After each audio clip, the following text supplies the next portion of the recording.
Oui. Signé par plus de 5000 employés. Comment vous pouvez expliquer la signature des employés? Alors, des employés qui sont mis en esclavage, des employés qui sont mal payés et qui signent une pétition au profit des bonnes pratiques de leur entreprise, il faut bien être à PHP pour voir cela.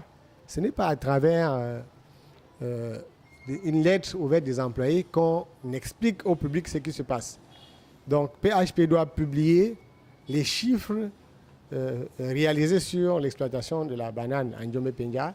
PHP doit publier la liste des actionnaires de l'entreprise.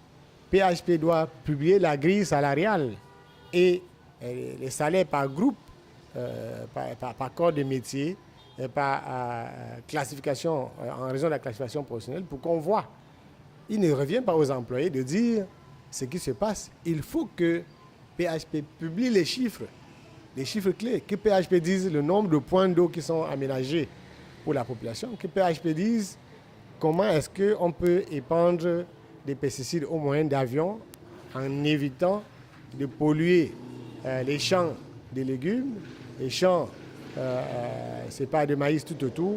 Comment est-ce que, et ils expliquent cela, comment est-ce que PHP s'assure que les eaux qui sont drainées des plantations avec les engrais et les pesticides ne vont pas dans les rivières en sachant que nous sommes en terrain plat, juste un peu au-dessus de la mer. La contamination est évidente à ce niveau-là. C'est à cela qu'il faut répondre. Ce n'est pas avec une lettre ouverte commandée et commanditée qu'on répond aux allégations graves.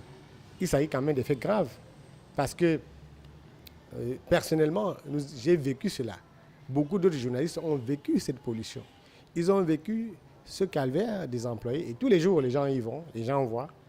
Et on n'attend pas à ce que des gens qui veulent garder l'emploi comme une pitance, avec toute la pression sur les salaires, la pression psychologique sur le chômage, et on ne peut pas avoir le contraire de ce qui a été fait.